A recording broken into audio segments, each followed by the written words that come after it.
കിഡ്സേരിയ online ഇപ്പോൾ നൽകുന്ന ക്ലാസ്സുകൾ ഏതൊക്കെയാണെന്ന് പറയാം. കേരള സ്റ്റേറ്റ് സിലബസിൽ പഠിക്കുന്ന കുട്ടികൾക്ക് 1-ാം ക്ലാസ് മുതൽ 5-ാം ക്ലാസ് വരെ പഠിക്കുന്ന കുട്ടികൾക്ക് ട്യൂഷൻ നൽകുന്നുണ്ട്. LKG UKG കുട്ടികൾക്ക്, സ്കൂളിൽ പോകാത്ത കുട്ടികൾക്ക് റെഗുലർ ക്ലാസ്സസും സ്കൂളിൽ പോകുന്ന കുട്ടികൾക്ക് ട്യൂഷനും നൽകുന്നുണ്ട്. ഇംഗ്ലീഷ് ആൻഡ് മലയാളം എഴുതുവാനും വായിക്കുവാനും ബുദ്ധിമുട്ടുള്ള കുട്ടികൾക്ക് English and Malayalam reading writing classes നൽകുന്നുണ്ട്. ഇതാണ് ഇപ്പോൾ നടന്നുകൊണ്ടിരിക്കുന്ന ക്ലാസ്സസ്. ഇതിൽ നിങ്ങൾക്ക് നിങ്ങളുടെ കുട്ടികളെ ജോയിൻ ചെയ്യിപ്പിക്കാം. അതിനായിട്ട് ഇവിടെ നൽകിയിട്ടുള്ള വാട്സപ്പ് നമ്പറിൽ വാട്സപ്പ് മെസ്സേജ് അയക്കാവുന്നതാണ്. 9746487799.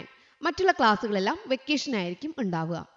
Unit 1 Towards a 100-fold yield. Towards a 100-fold yield. 100 മേനി വിളവ്. 100 മേനി വിളവ്. വിളയിക്കാം 100 മേനി. ഇവിടെ നോക്കിയേ, ഇവിടെ ഒരു പെൺകുട്ടിയുണ്ട്. ആ പെൺകുട്ടി ഒരു മാവിൻ തൈ നടുവാണ്. ഇവിടെ ഒരു വലിയൊരു മാവ് നിൽപ്പുണ്ട്. ഈ പെൺകുട്ടി പറയാണ്, when will my mango tree bear mangoes like that big tree? ഈ വലിയ മാവിനെ പോലെ എന്റെ മാവ് എന്നാണ് കായ്ക്കുക? അപ്പൊ ഈ വലിയ മാവ് പറയാണ്, have patience, ക്ഷമയോടെ ഇരിക്കൂ, കാത്തിരിക്കൂ. Your mango tree will also give you lots of mangoes within 8 to 10 years. 8 മുതൽ 10 വർഷം എടുത്ത് എന്ത് ചെയ്യും? നിനക്ക് എന്നെ പോലെ മാങ്ങകൾ നിന്റെ മാവും തരും എന്ന് പറയണം. 8-10 വർഷം കൊണ്ട് എന്നെ പോലെ തന്നെ നല്ല വിളവ് നിന്റെ മാവും തരും എന്ന് ഈ വലിയ മാവ് പറയുകയാണ്. അപ്പൊ 8-10 വർഷം വേണം എന്ന് പറയുകയാണ്. അപ്പൊ ഇതുപോലെ നല്ല വിളവ്, നല്ല ഈൽഡ് കിട്ടണമെങ്കിൽ എന്തൊക്കെയാണ് നമ്മൾ ശ്രദ്ധിക്കാനുള്ളത്? അതാണ് നമ്മൾ പഠിക്കാനായിട്ട് പോകുന്നത്. നമ്മൾ ഒരു മാവ് നടുമ്പോൾ നമ്മുടെ മനസ്സിൽ എന്തൊക്കെ ഉണ്ടാവും? should get a lot of mangoes. നമുക്ക് നിറയെ മാങ്ങകൾ കിട്ടണമെന്ന് മനസ്സിലുണ്ടാവും. ഒരു മാവിൻ തൈ നടുമ്പോൾ അത് നിറയെ മാങ്ങ നമുക്ക് വേണ്ടേ? 1-2 മതിയോ? ഇല്ല. lot of mangoes, should get a lot of mangoes. നിറയെ മാങ്ങ കിട്ടണം. ഇനിയോ must start yielding at the earliest. പെട്ടെന്ന് കായ്ക്കണം. ഒത്തിരി വൈകി കാച്ചാൽ നമുക്ക് കഴിക്കാൻ ലേറ്റ് ആവത്തില്ലേ? അപ്പൊ നമ്മൾ ആഗ്രഹിക്കുന്നതാണ് പെട്ടെന്ന് എന്ത് ചെയ്യണം? കായ്ക്കണം. must start yielding at the earliest. എത്രയും പെട്ടെന്ന് വേഗം കായ്ക്കാൻ പറ്റുമോ അത്രയും വേഗത്തിൽ കായ്ക്കണം. mangoes should be sweet. കായ്ക്കുന്ന മാങ്ങ നമുക്ക് കഴിക്കാൻ രുചിയില്ലെങ്കിലോ? നട്ടിട്ട് പ്രയോജനമുണ്ടോ? ഇല്ല. mangoes should be sweet. Mango എങ്ങനെയുള്ളതായിരിക്കണം? സ്വീറ്റ് ആയിരിക്കണം, മധുരമുള്ളതായിരിക്കണം. should yield quickly. വേഗത്തിൽ എന്ത് തരണം? വിളവ് തരണം. must yield plenty. ധാരാളം ഉണ്ടാവണം. yield should have good quality. നല്ല ഗുണമേന്മയുള്ളതായിരിക്കണം. ഇത് ഇത്രയും നമുക്ക് എന്താണ്? ഇമ്പോർട്ടന്റ് ആണ് അല്ലെ? should yield quickly, must yield plenty, yield should have good quality. ഇത്രയുമാണ് നമ്മൾ എന്ത് ചെയ്യുക? ഒരു മാവ് നടുമ്പോൾ നമ്മൾ ആഗ്രഹിക്കുന്നത്. ഇതുപോലെ നമുക്ക് നല്ല ഫലം കിട്ടണമെങ്കിൽ ഒരു കാര്യം നമ്മൾ ശ്രദ്ധിക്കണം. good seeds or planting materials should be used. നല്ല വിത്ത്, നല്ല മെറ്റീരിയൽ എന്ത് ചെയ്യണം? നമ്മൾ ഇതിനായിട്ട് ഉപയോഗിക്കണം. മനസ്സിലായോ? നല്ല വിത്ത് നട്ടാല് നമുക്ക് എന്ത് ചെയ്യും? നല്ല ഫലം കിട്ടും. അതിനെ കുറിച്ചാണ് നമ്മൾ പഠിക്കാനായിട്ട് പോകുന്നത്. റെഡിയാണോ? Okay. Seeds and planting material. ഇതൊരു പ്ലാന്റ് ആണ്. ഈ പ്ലാന്റിൽ എന്തുണ്ട്? ഫ്ലവേഴ്സ് ഉണ്ട്. ഈ ഫ്ലവേഴ്സ് എന്തായിട്ട് മാറും? ഫ്രൂട്ട് ആയിട്ട് മാറും. ഫ്ലവേഴ്സ് എന്തായിട്ട് മാറും? ഫ്രൂട്ട് ആയിട്ട് മാറും. ഈ ഫ്രൂട്ടിൽ നിന്ന് നമുക്ക് എന്ത് കിട്ടും? സീഡ്, വിത്ത് കിട്ടും. ഓക്കെ, പ്ലാന്റിൽ നിന്ന് ഫ്രൂട്ട് ഉണ്ടാവും. പ്ലാന്റിൽ എന്താണ് ഫ്രൂട്ട് ആയിട്ട് മാറുന്നത്? പ്ലാന്റിലുള്ള ഫ്ലവേഴ്സ്. പ്ലാന്റിൽ വരുന്ന ഫ്ലവേഴ്സ് എന്തായിട്ട് മാറും? ഫ്രൂട്ട് ആയിട്ട് മാറും. ഫ്രൂട്ട് എന്തായിട്ട് മാറും? സീഡ് ആയിട്ട് മാറും. ഓക്കെ, മനസ്സിലായോ? ഇതിൽ ഇവിടെ നോക്കിയേ, 2 plants കാണുന്നുണ്ട്. നിങ്ങൾ കണ്ടായിരുന്നോ? Which of these plants would you choose to collect seeds from? Why? ഇവിടെ 2 പ്ലാന്റ് ഉണ്ടോ? ഈ പ്ലാന്റിൽ ഏതാണ് നിങ്ങൾ വിത്തിനായിട്ട് സെലക്ട് ചെയ്യുക എന്നാണ് ചോദിക്കുന്നത്. അതാണ് ഇതിൽ മോസ്റ്റ് ഇമ്പോർട്ടന്റ് ആയിട്ടുള്ള നമ്മൾ പഠിക്കാനായിട്ട് പോകുന്നത് കേട്ടോ. ഇവിടെ 2 പ്ലാന്റ് 1, പ്ലാന്റ് 2. ഇതിൽ ഏത് പ്ലാന്റ് ആണ് നിങ്ങൾ വിത്തിനായിട്ട്, സീഡിനായിട്ട് കളക്ട് ചെയ്യുക? സീഡിന് വേണ്ടിയിട്ട് 1ാമത്തെ പ്ലാന്റ് ആണോ എടുക്കുക, 2ാമത്തെ പ്ലാന്റ് ആണോ എടുക്കുക? നിങ്ങളുടെ ആൻസർ പറഞ്ഞേ. Plant 1, Plant 2. നമുക്ക് നോക്കിയാലോ. ഇത് ഇമ്പോർട്ടന്റ് ആണ് കേട്ടോ. അതാണ് നമ്മൾ നോക്കാനായിട്ട് പോകുന്നത്. ഒരു വിത്ത് നമ്മൾ തിരഞ്ഞെടുക്കുമ്പോൾ ആദ്യം നമ്മൾ എന്ത് ചെയ്യണമെന്ന് അറിയാവോ? പ്ലാന്റ് സെലക്ട് ചെയ്യണം. പ്ലാന്റ്. രണ്ടാമത് ആ പ്ലാന്റിൽ ഒത്തിരി ഫ്രൂട്ട്സ് ഉണ്ടാവും. അതിലുള്ള ഫ്രൂട്ട് സെലക്ട് ചെയ്യണം. ആ ഫ്രൂട്ടിൽ നിന്ന് നമ്മൾ വിത്ത് സെലക്ട് ചെയ്യണം. പ്ലാന്റ് സെലക്ട് ചെയ്യണം, ഫ്രൂട്ട് സെലക്ട് ചെയ്യണം, സീഡ് സെലക്ട് ചെയ്യണം. അപ്പൊ പ്ലാന്റ് സെലക്ട് ചെയ്യുമ്പോൾ എങ്ങനത്തെ പ്ലാന്റ് ആണ് നമ്മൾ സെലക്ട് ചെയ്യുക? പ്ലാന്റ് സെലക്ട് ചെയ്യുമ്പോൾ എങ്ങനത്തെ പ്ലാന്റ് ആണ് സെലക്ട് ചെയ്യുക? ലോ ഈൽഡിങ് പ്ലാന്റ് ആണോ? വിളവ് കുറഞ്ഞിട്ടുള്ളത്. ഹൈ ഈൽഡിങ്, നല്ല വിളവ് തരുന്നത്. ഹെൽത്തി പ്ലാന്റ്, നല്ല ആരോഗ്യമുള്ളത്. ഇൻഫെക്റ്റഡ് പ്ലാന്റ്, എന്തെങ്കിലുമൊക്കെ കേടുപാടുകൾ വന്നത്. സ്റ്റണ്ടഡ് ഗ്രോത്ത്, അതായത് വളർച്ച മുരടിച്ചത്. ഇതിൽ ഏത് പ്ലാന്റ് ആയിരിക്കും നിങ്ങൾ സെലക്ട് ചെയ്യുക? ലോ ഈൽഡിങ് സെലക്ട് ചെയ്യോ? നോ, അല്ലെ? സെലക്ട് ചെയ്യത്തില്ല. നമ്മൾ സെലക്ട് ചെയ്യുന്നത് ഹൈ ഈൽഡിങ് പ്ലാന്റ് ആയിരിക്കും, ഹെൽത്തി പ്ലാന്റും ആയിരിക്കും. ഏതൊക്കെയാണ്? ഹൈ ഈൽഡിങ് പ്ലാന്റും ഹെൽത്തി പ്ലാന്റും ആയിരിക്കും നമ്മൾ സെലക്ട് ചെയ്യുന്നത്. ലോ ഈൽഡിങ് സെലക്ട് ചെയ്യത്തില്ല, ഇൻഫെക്റ്റഡ് ആയിട്ടുള്ളത് സെലക്ട് ചെയ്യില്ല, രോഗം വന്നതൊന്നും സെലക്ട് ചെയ്യില്ല. സ്റ്റണ്ടഡ് ഗ്രോത്ത് ഉള്ളത്, വളർച്ച മുരടിച്ചത് നമ്മൾ സെലക്ട് ചെയ്യത്തില്ല. ഫ്രൂട്ട്സ് സെലക്ട് ചെയ്യുമ്പോൾ എന്തൊക്കെ കാര്യങ്ങളാണ് ശ്രദ്ധിക്കാനുള്ളത്? ഇവിടെ ഒരു 5 കാര്യങ്ങൾ പറഞ്ഞിട്ടുണ്ട്. ഏതൊക്കെയാണ്?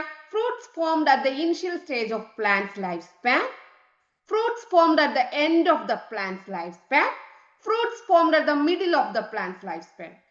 ഒരു ചെടിയിൽ ആദ്യം ഉണ്ടാവുന്ന ഫ്രൂട്ട്സ് ഉണ്ടല്ലോ, അതാണ് ഇനിഷ്യൽ സ്റ്റേജ്. തുടക്കത്തിൽ ഉണ്ടാവുന്ന ഫ്രൂട്ട്സ് ആണോ എടുക്കാനുള്ളത്? അല്ലെങ്കിൽ എൻഡ്, അറ്റ് ദ എൻഡ്, അവസാനം, ഒരു ചെടിയിൽ അവസാനം ഉണ്ടാവുന്ന ഫ്രൂട്ട്സ് ആണോ വിത്തിനായിട്ട് എടുക്കാനുള്ളത്? അല്ലെങ്കിൽ മിഡിൽ, അറ്റ് ദ മിഡിൽ, പ്ലാന്റ്സിന്റെ ഒരു മധ്യകാലത്ത്, ഒരു പ്ലാന്റിലെ ഒരു മധ്യഭാഗത്ത്, ആദ്യം കായ്ക്കുന്ന ഫലമല്ല, അവസാനം കായ്ക്കുന്ന ഫലമല്ല, മിഡില്, മധ്യഭാഗത്ത് കായ്ക്കുന്നത്. ഏതാണ് സെലക്ട് ചെയ്യാനുള്ളത്? ഏതാണ്? ഇനിഷ്യൽ സ്റ്റേജിലുള്ളതാണോ, അറ്റ് ദ എൻഡിലാണോ, അല്ലെങ്കിൽ അറ്റ് ദ മിഡിലാണോ? ഏതാ നിങ്ങൾ തിരഞ്ഞെടുക്കുക? മിഡിൽ. ഏതാ തിരഞ്ഞെടുക്കേണ്ടത്? മിഡിൽ, മധ്യഭാഗം. അതായത് ഒരു ചെടി ഉണ്ടായി, പ്ലാന്റ്സ് ഒക്കെ, നമ്മുടെ പ്ലാന്റ്സിന് ഫ്രൂട്ട്സ് ഒക്കെ ഉണ്ടാവുമ്പോൾ ആദ്യം ഉണ്ടാവുന്ന ഫലം എടുക്കാൻ പാടില്ല, അവസാനം ഉണ്ടാവുന്ന ഫലം വിത്തിനായിട്ട്, സീഡിനായിട്ട് എടുക്കാൻ പാടില്ല. മിഡിൽ ഉണ്ടാകുന്ന ഫ്രൂട്ട്സ് ആണ് നമ്മൾ സീഡിനായിട്ട് എടുക്കുക. ഓക്കെ, ഇത് കഴിഞ്ഞ വർഷം ചോദിച്ചൊരു ചോദ്യമാണേ. ഇനി രണ്ടാമത്തത് ഫുള്ളി റൈപ്പൻഡ് ആണോ നോട്ട് റൈപ്പൻഡ് ആണോ? ഒരു ചെടിയിൽ ഫ്രൂട്ട് ഉണ്ടായ ഉടനെ നമുക്ക് അതിനെ വിത്തിനായിട്ട് മാറ്റാൻ പറ്റുമോ? ഇല്ല, അതിന് വിത്ത് പാകമായിട്ടുണ്ടാവില്ല.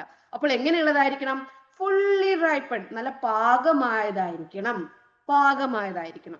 ഈ 2 കാര്യം മനസ്സിലായല്ലോ. പ്ലാന്റ് സെലക്ട് ചെയ്യുമ്പോൾ, സീഡിനായിട്ട് പ്ലാന്റ് സെലക്ട് ചെയ്യുമ്പോൾ ഹൈ ഈൽഡിങ്, നല്ല വിളവുള്ളതായിരിക്കണം.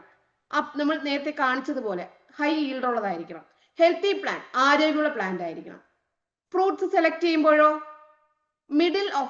Fruits formed at the middle of plant life span, പ്ലാന്റിന്റെ മിഡിൽ സമയത്ത് ഉണ്ടായ ഫ്രൂട്ട്സ് ആയിരിക്കണം. ഫുള്ളി റൈപ്പൻഡ് ആയിരിക്കണം, നല്ല പാകമായതായിരിക്കണം. ഇനി സീഡ് സെലക്ട് ചെയ്യുമ്പോൾ, പ്ലാന്റ്സ് സെലക്ട് ചെയ്തു, അതിൽ നിന്ന് ഇങ്ങനെയുള്ള ഫ്രൂട്ട്സ് സെലക്ട് ചെയ്തു. ഇനി ഈ ഫ്രൂട്ട്സിൽ നിന്ന് നമ്മൾ വിത്ത് എങ്ങനെ സെലക്ട് ചെയ്യണം? ഹാവ് ഡെഫിനിറ്റ് ഷേപ്പ്, നല്ല നോർമൽ ഷേപ്പ് ആയിരിക്കണം.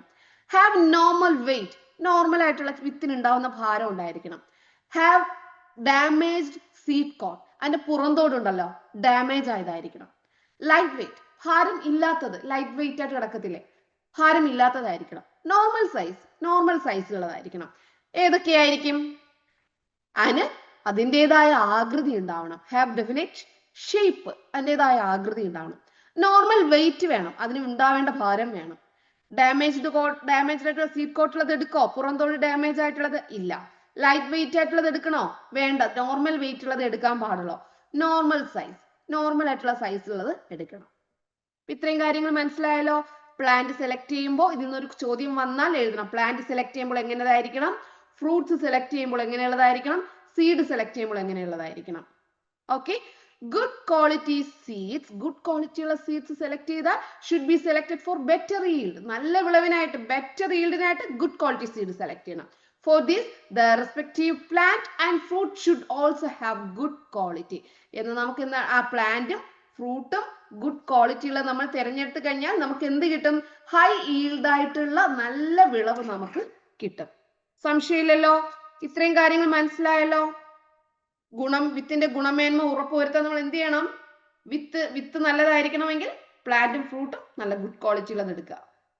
ഓക്കെ, അപ്പൊ ഇതിൽ നിന്നൊരു ചോദ്യം ചോദിച്ചാൽ എഴുതുക. വിത്തിന്റെ പ്രത്യേകത ഷേപ്പ്, വെയിറ്റ്, സൈസ്. ഇത് ഇത്രയും നോക്കണം. വിത്തിന് ഷേപ്പ്, വെയിറ്റ്, സൈസ് ഇതെല്ലാം നോക്കി വേണം വിത്ത് സെലക്ട് ചെയ്യാൻ. ഓക്കെ, ഇവിടെ നോക്കിയേ, കുറച്ച് പ്ലാന്റ്സ് കണ്ടോ? Curry leaf plant, ginger plant, bryophyllum, pepper plant. Curry leaf ഉണ്ട്. കറി ലീഫ് എന്ന് പറഞ്ഞാൽ കറിവേപ്പ്. ഈ കറിവേപ്പിന്റെ താഴെ നോക്കി, ചുവട്ടിൽ നോക്കി നിറയെ ചെടികൾ കണ്ടോ? ജിഞ്ചർ പ്ലാന്റിൽ ചെടികൾ കണ്ടോ? ബ്രയോഫിലത്തിൽ കണ്ടോ ചെറിയ ചെടികൾ നിൽക്കുന്നത്? പെപ്പർ പ്ലാന്റിൽ പുതിയ ഭാഗങ്ങൾ ഉണ്ടാവുകയാണ്. ഒരു ചോദ്യം, വിത്ത് മുളച്ച് മാത്രമാണോ ചെടി ഉണ്ടാവുക? അല്ല, വിത്ത് മുളച്ച് മാത്രമല്ല ചെടി ഉണ്ടാവുന്നത്. ഈ കറി ലീഫ് നോക്കിയേ, ഇവിടെ നിങ്ങൾ താഴെ കാണുന്നുണ്ടോ? ഇത് കണ്ടോ? ഇതെങ്ങനെയാണ് ഈ ചെടി ഉണ്ടായെന്നറിയാവോ? ഈ കറിവേപ്പ് വളർന്ന് വലുതായി മരമാകുമ്പോൾ അതിൽ വിത്ത് ഉണ്ടാവും. പക്ഷെ ഈ ചെറിയ കറിവേപ്പിന്റെ താഴെ എങ്ങനെയാണ് ഈ ചെറിയ തൈകൾ വന്നത്? കറിവേപ്പിന് താഴോട്ട് വേരുണ്ട്. ഈ വേര് എവിടെയൊക്കെ പോകുന്നുണ്ടോ ആ വേരിൽ നിന്ന് പുതിയ മുളകൾ പൊട്ടും, പുതിയ ചെടികൾ ഉണ്ടാവും, അത് പുറത്തേക്ക് വരും. അതാണ് ഒരു ചെറിയ കറിവേപ്പ് ചെടി നടുമ്പോൾ അതിന്റെ ചുവട്ടിലൊക്കെ ചെറിയ ചെറിയ തൈകൾ ഉണ്ടാവുന്നത്. അത് എന്തിൽ നിന്ന് ഉണ്ടാവുന്നത്? വേരിൽ നിന്ന്. എന്തിൽ നിന്ന് ഉണ്ടാവുന്നത്? വേര്. അപ്പൊ കറി ലീഫ് പ്ലാന്റ് വേരിൽ നിന്നുണ്ടാവും. വലിയ മരമായി കഴിഞ്ഞാൽ വിത്തിൽ നിന്ന് ഉണ്ടാവും. വേരിൽ നിന്നും ഉണ്ടാവും, വിത്തിൽ നിന്ന്. അപ്പൊ സീഡിൽ നിന്നും ഉണ്ടാവും കറി ലീഫ് പ്ലാന്റ്, റൂട്ടിൽ നിന്നും ഉണ്ടാവും, വേരിൽ നിന്നും വിത്തിൽ നിന്നും ഉണ്ടാവും. ജിഞ്ചർ പ്ലാന്റ് കണ്ടോ? ജിഞ്ചർ പ്ലാന്റ് ഈ കാണുന്നത് എന്താണെന്ന് അറിയാവോ? ഇതെന്താണെന്ന് അറിയാവോ? അണ്ടർഗ്രൗണ്ട് സ്റ്റെം ആണ്. ഭൂകാണ്ഡം.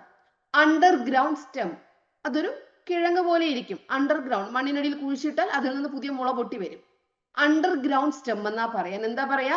അണ്ടർഗ്രൗണ്ട്. അണ്ടർ മണ്ണിനടിയിൽ, മണ്ണിനടിയിൽ ഉണ്ടാകുന്നതാണ് അണ്ടർഗ്രൗണ്ട്. ഗ്രൗണ്ട് താഴെ, അണ്ടർ അടിയിൽ. അണ്ടർഗ്രൗണ്ട് സ്റ്റെം മണ്ണിനടിയിലുള്ള സ്റ്റെം, തണ്ട്. മണ്ണിന് മുകളിലോട്ടും തണ്ടുണ്ട്, മണ്ണിന് താഴോട്ടും. ആ അണ്ടർഗ്രൗണ്ട് സ്റ്റെമ്മിനെയാണ് നമ്മൾ ഈ കിഴങ്ങ് പോലെ ഇരിക്കത്തില്ലേ, ഭൂകാണ്ഡം, അതാണ് അണ്ടർഗ്രൗണ്ട് സ്റ്റെം. ജിഞ്ചർ പ്ലാന്റിൽ കണ്ടോ? ജിഞ്ചർ പ്ലാന്റ് നമ്മൾ ഈ കുഴിച്ചിട്ട് കഴിഞ്ഞാൽ അതിൽ നിന്നുണ്ടാവും. ഇനി ഇവിടെ നോക്കിയേ, ബ്രയോഫിലത്തിൽ എന്താണ്? ഇവിടെ പുതിയ പ്ലാന്റ് ഉണ്ടാവുന്നുണ്ടോ? ഇത് ഇലയാണ്. ഇലയുടെ അറ്റത്താണ് പുതിയ ചെടികൾ ഉണ്ടാവുന്നത്. അപ്പൊ ബ്രയോഫിലം ഇലമുളച്ചിയാണ് കേട്ടോ. ഇലയിൽ നിന്ന് പുതിയ ചെടികൾ ഉണ്ടാവുന്നു. ബ്രയോഫിലം എന്തിൽ നിന്ന് ഉണ്ടായത്? ലീഫിൽ നിന്ന്. പെപ്പർ പ്ലാന്റ് എന്താണെന്ന് അറിയാവോ? പെപ്പർ പ്ലാന്റ് ചെറിയ കമ്പുകൾ, തണ്ടുകൾ കൊണ്ട് ഊന്നി വെച്ചാൽ മതി. കണ്ടോ? ഇതിൽ നിന്ന് പുതിയ ഇലകൾ വരും. തണ്ട്, സ്റ്റെം. പെപ്പർ പ്ലാന്റ് എന്തിൽ നിന്നാണ്? സ്റ്റെം. ഒരു കാര്യം നമ്മൾ മനസ്സിലാക്കി, വിത്ത് നമ്മൾ തിരഞ്ഞെടുക്കുന്നത് എങ്ങനെയാണെന്ന് മനസ്സിലാക്കി. വിത്തിൽ നിന്ന് മാത്രമല്ല പുതിയ ചെടികൾ ഉണ്ടാവുന്നത്. എന്തിൽ നിന്നൊക്കെയാ? വേര്, റൂട്ടിൽ നിന്നുണ്ടാവാം. അണ്ടർഗ്രൗണ്ട് സ്റ്റെം, ഭൂകാണ്ഡത്തിൽ നിന്നുണ്ടാവാം. ലീഫ്, ഇലയിൽ നിന്നുണ്ടാവാം. സ്റ്റെം, തണ്ടിൽ നിന്നുണ്ടാവാം. ഈ കാര്യം നിങ്ങൾക്ക് മനസ്സിലായല്ലോ? ക്ലിയർ ആയല്ലോ? ഇനി നമുക്ക് എന്ത് പറയും എന്ന് നോക്കാം. Vegetative propagation and sexual reproduction. രണ്ട് കാര്യങ്ങളിവിടെ പറയുന്നുണ്ട്. വെജിറ്റേറ്റീവ് പ്രൊപ്പഗേഷനും സെക്ഷുവൽ റീപ്രൊഡക്ഷനും. അതെങ്ങനെയാണെന്ന് നോക്കാം. വെജിറ്റേറ്റീവ് പ്രൊപ്പഗേഷൻ എന്ന് പറഞ്ഞാല് വെജിറ്റേറ്റീവ് പാർട്സിൽ നിന്ന് ഉണ്ടാവുന്ന പുതിയ ചെടികൾ, ന്യൂ സാപ്ലിങ്സ്, പുതിയ ചെടികൾ. എന്തിൽ നിന്നാ? From the vegetative parts. The process of production of new saplings from the vegetative parts. ഏതൊക്കെയാണ് വെജിറ്റേറ്റീവ് പാർട്സ്? വിത്ത് നമ്മൾ പഠിച്ചല്ലോ, വിത്ത് പോയിട്ട് ബാക്കിയല്ല. Root, stem, leaf, underground stem. ഇതാണ് വെജിറ്റേറ്റീവ് പാർട്സ്. അപ്പൊ വെജിറ്റേറ്റീവ് പാർട്സ് ഏതൊക്കെയാ? വിത്ത് പോയിട്ട് ബാക്കിയല്ല. റൂട്ട് ഉണ്ട്, സ്റ്റെം ഉണ്ട്, ലീഫ് ഉണ്ട്, അണ്ടർഗ്രൗണ്ട് സ്റ്റെം ഉണ്ട്. ഈ വെജിറ്റേറ്റീവ് പാർട്സിൽ നിന്ന് ന്യൂ സാപ്ലിങ്സ് ഉണ്ടാകുന്നതിന് എന്ത് പറയും? Vegetative propagation. എന്താ പറയാ? Vegetative propagation. ഇതിനെ മറ്റൊന്നുകൂടി പറയും അസെക്ഷുവൽ റീപ്രൊഡക്ഷൻ, അലൈംഗിക പ്രത്യുൽപാദനം. അസെക്ഷുവൽ, സെക്ഷുവൽ അല്ല, അസെക്ഷുവൽ. അസെക്ഷുവൽ റീപ്രൊഡക്ഷൻ ആണ് ഈ വെജിറ്റേറ്റീവ് പ്രൊപ്പഗേഷനെ പറയുന്നത്. ഇനി വിത്തിൽ നിന്ന് നമ്മൾ പുതിയ ന്യൂ സാപ്ലിങ്സ് ഉണ്ടായി കഴിഞ്ഞാൽ നമ്മൾ അതിന് എന്ത് പറയുമെന്ന് അറിയാവോ? Sexual reproduction. വിത്തിൽ നിന്ന് ന്യൂ സാപ്ലിങ്സ് ഉണ്ടാവുന്നത്, production of new saplings from seed, എന്നാൽ അതിന് എന്ത് പറയും? Sexual reproduction. ഇനി വെജിറ്റേറ്റീവ് പാർട്സ് ആയിട്ടുള്ള റൂട്ടിൽ നിന്ന്, സ്റ്റെമ്മിൽ നിന്ന്, ലീഫിൽ നിന്ന്, അണ്ടർഗ്രൗണ്ട് സ്റ്റെമ്മിൽ നിന്ന് പുതിയ ന്യൂ സാപ്ലിങ്സ് ഉണ്ടാവുന്നത് വെജിറ്റേറ്റീവ് പ്രൊപ്പഗേഷൻ. അത് അസെക്ഷുവൽ റീപ്രൊഡക്ഷൻ ആണ്. അപ്പോൾ എന്താണ് വെജിറ്റേറ്റീവ് പ്രൊപ്പഗേഷൻ? ദ പ്രോസസ് എന്താ? പ്രൊഡക്ഷൻ ഓഫ് ന്യൂ സാപ്ലിങ്സ്, പുതിയ ചെടികൾ ഉണ്ടാവുന്ന പ്രോസസ്. എന്തിൽ നിന്ന്? From the vegetative parts of the plant. Vegetative parts of the plant, പ്ലാന്റ്സിന്റെ വെജിറ്റേറ്റീവ് പാർട്സിൽ നിന്ന് ന്യൂ സാപ്ലിങ്സ് ഉണ്ടാവുന്ന പ്രൊഡക്ഷൻ. ആ വെജിറ്റേറ്റീവ് പാർട്സ് ഏതൊക്കെയാ? ഏതൊക്കെയാണ്? Root, stem, leaf and underground stem is called vegetative propagation. അപ്പൊ വെജിറ്റേറ്റീവ് പ്രൊപ്പഗേഷൻ മനസ്സിലായല്ലോ. അതെന്താണ്? അസെക്ഷുവൽ റീപ്രൊഡക്ഷൻ ആണ്. സീഡിൽ നിന്നുണ്ടായി കഴിഞ്ഞാൽ സെക്ഷുവൽ റീപ്രൊഡക്ഷൻ. ഓക്കെ, അങ്ങനെയാണ് വെജിറ്റേറ്റീവ് പ്രൊപ്പഗേഷനും സെക്ഷുവൽ റീപ്രൊഡക്ഷനും. ഇതൊരു ടേബിൾ ആണ്. ഈ ടേബിൾ ചിലപ്പോൾ ഇത് നൽകിയിട്ടുണ്ടാവില്ല, ഇവിടെ ചില ഇങ്ങനെ വരകൾ ഉണ്ടാവും, അതൊക്കെ നിങ്ങൾ ഫില്ല് ചെയ്യാനുണ്ടാവും. ഇത് കറക്റ്റ് ആയിട്ട് പഠിച്ചിട്ട് പോവാ കേട്ടോ. ഫസ്റ്റ് മെയിൻ കോളം വെജിറ്റേറ്റീവ് പ്രൊപ്പഗേഷനും സെക്ഷുവൽ റീപ്രൊഡക്ഷനും. ഓക്കെ, വെജിറ്റേറ്റീവ് എന്ന് പറഞ്ഞാൽ അത് ഏതിൽ നിന്നൊക്കെയാണ് ചെടി ഉണ്ടാവുന്നത്? ന്യൂ സാപ്ലിങ്സ്, റൂട്ടിൽ നിന്നുണ്ടാവും, സ്റ്റെമ്മിൽ നിന്ന് ന്യൂ സാപ്ലിങ്സ് ഉണ്ടാവും, ലീഫിൽ നിന്ന് ന്യൂ സാപ്ലിങ്സ് ഉണ്ടാവും, അണ്ടർഗ്രൗണ്ട് സ്റ്റെമ്മിൽ നിന്ന് ന്യൂ സാപ്ലിങ്സ് ഉണ്ടാവും. സെക്ഷുവൽ റീപ്രൊഡക്ഷൻ ആണെങ്കിലോ സീഡിൽ നിന്ന് ന്യൂ സാപ്ലിങ്സ് ഉണ്ടാവും. ഓക്കെ, അപ്പൊ ഇനി ഈ റൂട്ടിൽ നമുക്ക് എന്തൊക്കെ എഴുതാം? റൂട്ടിൽ നിന്ന് നമുക്ക് എന്തൊക്കെ എഴുതാം? സ്വീറ്റ് പൊട്ടാറ്റോ എഴുതാം. എന്തൊക്കെ എഴുതാം? സ്വീറ്റ് പൊട്ടാറ്റോ റൂട്ടിൽ നിന്നാണ് ഉണ്ടാവുന്നത്, സ്വീറ്റ് പൊട്ടാറ്റോ. ഇനി ഡാലിയ ചെടി അറിയാവോ? ഡാലിയ റൂട്ടിൽ നിന്നാണ് ഉണ്ടാവുന്നത്. ക്യാരറ്റ് റൂട്ടിൽ നിന്നാണ് ഉണ്ടാവുന്നത്. അപ്പോൾ 3 നിങ്ങൾ എന്ത് ചെയ്യുക? പഠിച്ചിട്ട് പോവുക. 3 നിങ്ങൾ പഠിച്ചിട്ട് പോവാ കേട്ടോ. സ്റ്റെമ്മിൽ നിന്ന് എന്തൊക്കെ ഉണ്ടാവും? മുരിങ്ങ സ്റ്റെം നട്ടിട്ടാണ്, റോസ് സ്റ്റെം നട്ടിട്ടാണ്, ഹിബിസ്കസ് ചെമ്പരത്തി, ഹിബിസ്കസ് സ്റ്റെം നട്ടിട്ടാണ് ഉണ്ടാവുക. കരിമ്പ് ഷുഗർ കെയിൻ, പിന്നെ ബോഗൈൻ വില്ല, ഇതൊക്കെ നമുക്ക് എഴുതാം. കരിമ്പ്, ഷുഗർ കെയിൻ, അതിലെ സ്റ്റെം നട്ടാണ്. ഇനി ലീഫ്, ബ്രയോഫില ഇലമുളച്ചി, അത് നമുക്കറിയാം, നമ്മൾ പിക്ചറിൽ കണ്ടു. ഇനി ബിഗോണിയ ഇലമുളച്ചാണ് ഉണ്ടാവുന്നത്. ബിഗോണിയ. ഫിക്കസ് എങ്ങനെയാണ്? ഇലമുളച്ചാണ് ഉണ്ടാവുന്നത്. ആഫ്രിക്കൻ വയലറ്റ് ഇലമുളച്ചാണ്. ഓക്കെ, ഇനി അണ്ടർഗ്രൗണ്ട് സ്റ്റെം, അത് ഏതൊക്കെ വരും? ജിഞ്ചർ, പൊട്ടാറ്റോ, മഞ്ഞൾ, ഇതൊക്കെ നമുക്ക് എഴുതാം കേട്ടോ. ജിഞ്ചർ, പൊട്ടാറ്റോ, തപ്പിയോക്ക, ഇതൊക്കെ നമുക്ക് എന്ത് ചെയ്യാം? എഴുതാം. സെക്ഷുവൽ റീപ്രൊഡക്ഷൻ നമുക്ക് എല്ലാവർക്കും അറിയാം. മാംഗോ, ജാക്ക് ഫ്രൂട്ട്, ഇതെല്ലാം വിത്താണ്. മാംഗോ, ജാക്ക് ഫ്രൂട്ട്, പയർ, ഇതൊക്കെ വിത്ത് മുളച്ചുണ്ടാവുന്നത്. അപ്പൊ ഇതിൽ നിന്ന് നിങ്ങൾക്ക് ടേബിൾ ഫില്ല് ചെയ്യാനുണ്ടാവും. ചോദിച്ചു കഴിഞ്ഞാൽ തെറ്റാതെ എല്ലാവരും എഴുതുക. ഓക്കെ, ഇത്രയും മനസ്സിലായല്ലോ. കിഡ്സ് ഏരിയ ഓൺലൈൻ ഇപ്പോൾ നൽകുന്ന ക്ലാസ്സുകൾ ഏതൊക്കെയാണെന്ന് പറയാം.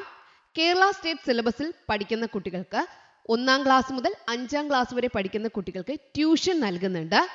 LKG UKG കുട്ടികൾക്ക്, സ്കൂളിൽ പോകാത്ത കുട്ടികൾക്ക് റെഗുലർ ക്ലാസ്സസും സ്കൂളിൽ പോകുന്ന കുട്ടികൾക്ക് ട്യൂഷനും നൽകുന്നുണ്ട്.